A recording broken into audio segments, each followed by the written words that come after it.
Welcome dear students, आपका फिर से स्वागत है हमारे इस यूट्यूब चैनल में। तो दोस्तों, आज के इस वीडियो में मैं आपके लिए लेकर आ गया हूँ क्लास 9th इंग्लिश वीव का lesson 5 the snake and the mirror, अर्थात सर्प और दर्पण जो आपकी कहानी है, इसकी मैं आपके लिए समरी और इम्पोर्टेंट क्वेश्चन आंसर लेकर आ गया हूँ जो आपको परीक्षा में पूछे जाएंगे। तो उसके राइटर का नाम है वायकोम मोहम्मद वसीर। चलिए अब हम इसकी समरी समझ लेते हैं। आपको बहुत ही ध्यानपूर्वक इन्हें समझना है। यदि आपको वीडियो पसंद आए तो आप हमारे वीडियो को लाइक कर देना। चलिए अब हम वीडियो को बिना किसी देरी के शुरू करते हैं। तो देखिए स्टूडेंट्स, जो आपका पहला पैराग्राफ है हेज आ स्नेक से लेकर द टेबल तक है। चलिए अब हम इसका अर्थ समझ लेते हैं। देखिए होता क्या है, एक बार किसी कमरे में कई सारे लोग चर्चा कर रहे थे, ठीक है। तो जो एक होम्योपैथिक डॉक्टर रहता है, उनमें से जो कई सारे लोग चर्चा कर रहे थे उनमें से एक होम्योपैथिक डॉक्टर रहता है। वह अपनी एक कहानी बताता है, ठीक है। वह एक सर्प के बारे में कहानी बता रहा है, ठीक है। वहाँ पर कई सारे लोग सर्पों के बारे में बात कर रहे थे। तो फिर डॉक्टर जो है वह उन्हें अपनी कहानी बताने लगता है। वह बताता है कि एक, ठीक है, गर्मी की रात थी जब लगभग 10 बजे थे, ठीक है। वे खाना खाकर अपने कमरे में वापस लौट रहा था। जब उसने दरवाज़ा खोला तो उसे ऊपर से एक आवाज़ आई। उसे लगा कि शायद वह चूहे की आवाज़ होगी। तो इस प्रकार से वह घर के अंदर जाता है और टेबल पर रखे अपने लैंप को जला देता है। अब देखिए दूसरा पैराग्राफ है आपका द हाउस बास नोट से लेकर देन वियरिंग तक है। चलिए अब हम इसका अर्थ समझ लेते हैं। जो डॉक्टर था ना, वह मेडिकल प्रैक्टिस में था। उसकी आय बहुत कम थी, इस कारण वह एक छोटे से किराए के कमरे में रहता था। साथ ही घर में बिजली भी नहीं था, पूरा अंधेरा रहता था। उसके जो कपड़े थे उसके अंदर मात्र 60 रुपये थे और साथ ही में कुछ शर्ट और धोतियाँ थी। उनमें से एक काला सूट था जिसे डॉक्टर बहुत पसंद करता था और वह हमेशा उसे ही पहनकर जाता था। देखिए छात्रों, तीसरा पैराग्राफ है आई टुक ऑफ से लेकर टाइम ऑफ। चलिए अब हम इसका अर्थ समझ लेते हैं।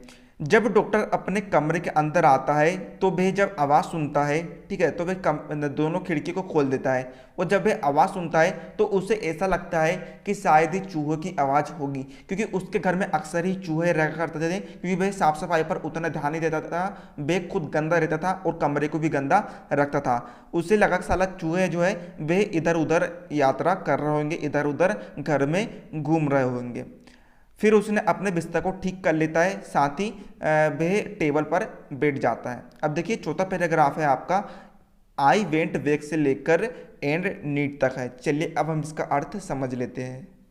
तो फिर वह कमरे में जाता है तो वह कुर्सी में बैठ जाता है। कुर्सी में टेबल के नीचे से एक बुक निकालता है जिसका नाम है मटेरिया मेडिका।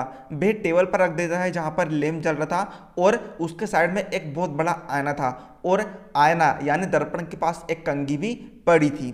तो वह उस कंघी को देखकर और आईने को देखकर, ठीक है, खुद की प्रशंसा करने लग जाता है। वह ना खुद की सुंदरता का बहुत बड़ा प्रशंसक था और खुद को सुंदर और आकर्षक मानने लगता था। फिर वह क्या करता है, वह उस कंघी को उठा लेता है और अपने बालों में फेराने लगता है, अर्थात वह बाल सुधारने लगता है। लेकिन फिर वह उस ध्वनि को फिर से सुन लेता है। अब देखिए पांचवा पैराग्राफ है आपका आई टुक से लेकर टॉप ऑफ इट तक है। चलिए अब हम इसका अर्थ समझ लेते हैं। जब वह आईने में खुद को देखता है तो वह खुद की प्रशंसा करने लग जाता है और वह एक निर्णय ले लेता है कि मैं अब रोज शेविंग करूंगा और एक पतली मूंछ रखूंगा ताकि मैं और अधिक सुंदर दिख सकूं। साथ में जो डॉक्टर है वह एक कुंवारा डॉक्टर है, ठीक है। वह एक और नया निर्णय लेता है कि वह सदैव जो चेहरे पर मुस्कुराहट रखेगा, हमेशा स्माइलिंग वाला फेस रखेगा ताकि वह और अधिक सुंदर दिख सके। एक और बार फिर से ऊपर से आवाज़ आ जाती है कि क्या हो रहा है। इस कारण वह उठ खड़ा हो जाता है और कमरे में टहलने लग जाता है। फिर उसके मन में एक और विचार आने लग जाता है शादी का। वह मन में कल्पना करता है कि मेरी एक स्त्री डॉक्टर से शादी होगी, ठीक है, जिससे शादी होगी वह भी एक डॉक्टर होगी और उसके पास खूब सारा पैसा होगा और एक अच्छी मेडिकल प्रैक्टिस भी होगी और वह मोटी होगी जरूर। उसका मोटी होना बहुत ज़रूरी है। इन विचारों के साथ वह फिर से टेबल के सामने आकर बैठ जाता है। तो फिर ऊपर से कोई भी आवाज़ नहीं आती है। फिर वह जैसे टेबल में बैठता है तो उसे ऐसी आवाज़ आती है फिर से कि जैसे कि रबर की ट्यूब नीचे गिर गई हो ज़मीन पर। तो वह सोचता है कि कोई चिंता की बात नहीं है। फिर वह सोचता है कि शायद मुझे पीछे मुड़कर देखना चाहिए। तो वह जैसे ही पीछे मुड़ता है तो वह देखता है कि एक सांप उसके कुर्सी पर लपेटा हुआ है और उसके कंधे पर आकर बैठ गया है। तो डॉक्टर उस सर्प को देखकर, उस सांप को देखकर घबराता नहीं है, वह कूदता नहीं है, कांपता भी नहीं है और चीखता भी नहीं है। वह सांस रोककर बैठे देता है। जो सर्प है वह उसके चेहरे से मात्र 4 या 5 इंच दूर था और उसका फन भी फैला हुआ था। अब देखिए आगे है, ठीक है। जब वह सांप को देख लेता है तो वह, ठीक है, ईश्वर की उपस्थिति को महसूस करने लग जाता है और वह मन ही मन में कहने लगता है, हे भगवान। वह मन ही मन में और कल्पना करने लगता है। वह सोचने लगता है कि यदि मेरे को इस सांप ने काट लिया, सांप उससे मात्र 4 इंच की दूरी पर था, उसे डर लग रहा था कि कहीं सांप उसे काट ना ले।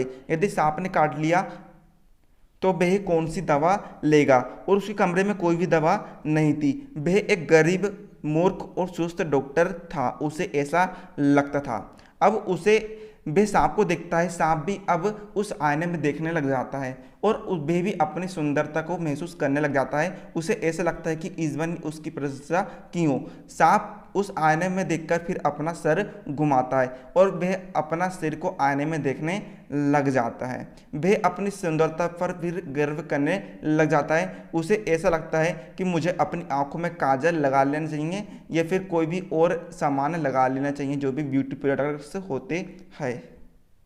जब सांप अपनी सुंदरता में खोया हुआ रहता है तो डॉक्टर को ऐसा लगता है कि मुझे यहाँ से चुपचाप भाग जाना चाहिए। तो वह चुपचाप दरवाजे से निकलकर बाहर चले जाता है और वह बाहर कूद जाता है जितनी तेज़ी से हो सकता है, और जितनी तेज़ी से हो सकता है वह बाहर भाग जाता है। फिर वह एक राहत की सांस लेता है। अगले दिन वह सुबह करीब 8:30 बजे उठता है और उसके दोस्तों के साथ फिर वह कमरे में देखने जाता है कि क्या हुआ। तो वह वहाँ जाकर उसे पता चलता है कि कमरे में केवल कुछ ही वस्तु बची है।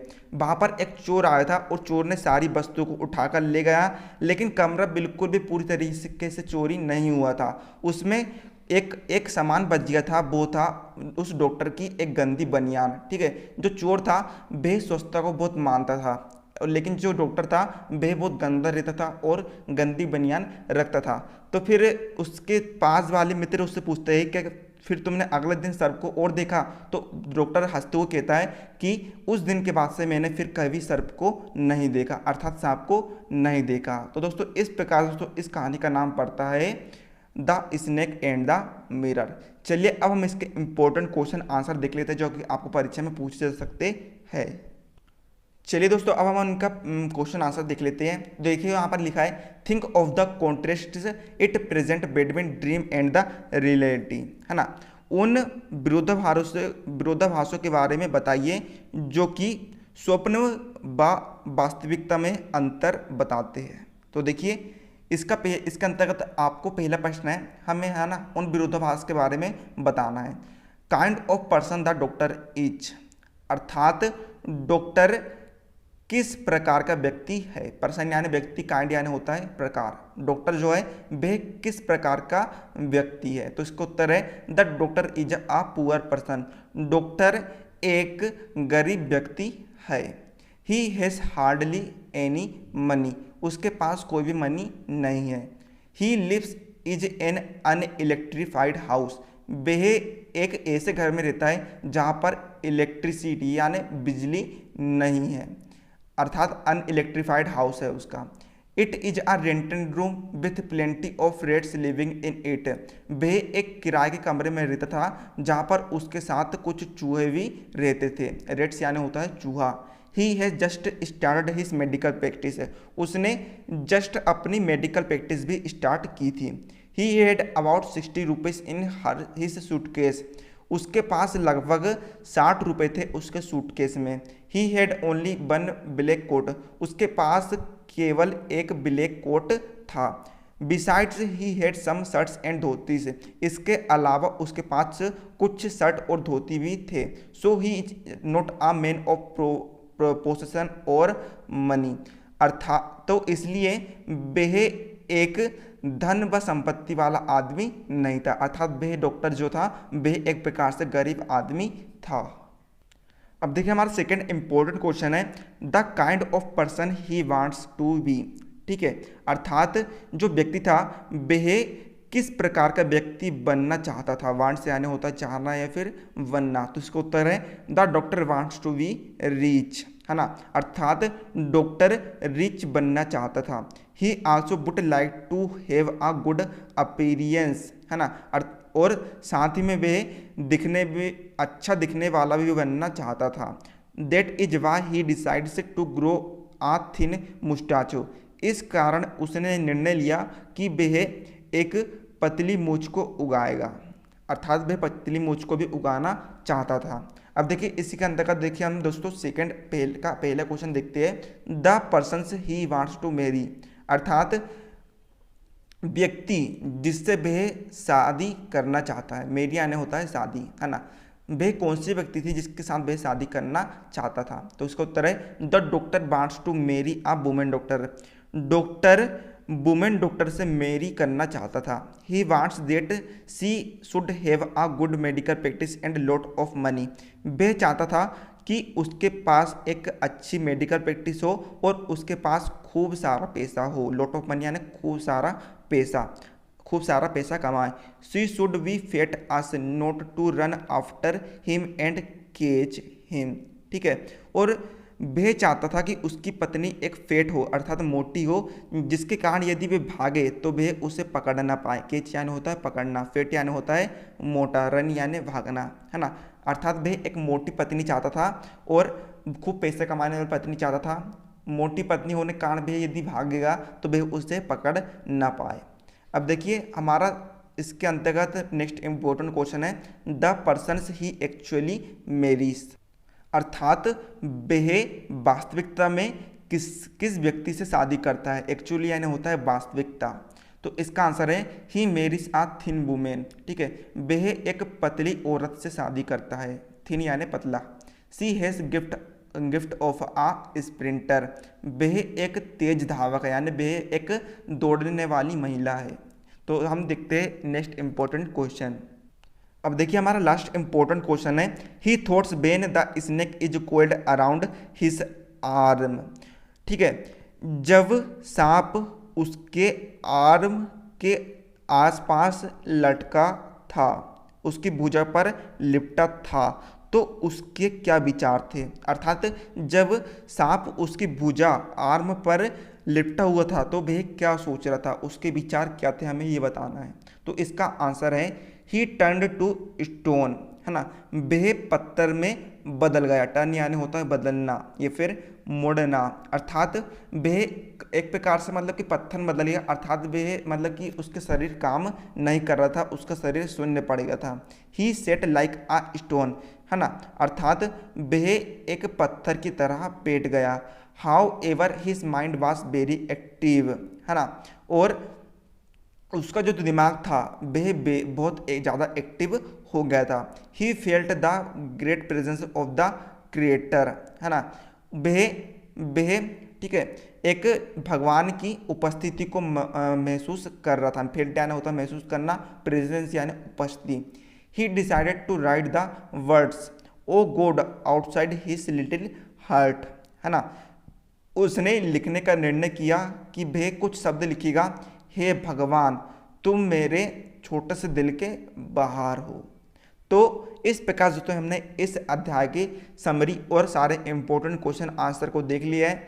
आप इन्हें तुरंत याद कर लें ताकि यह आपको अच्छे से याद हो जाए।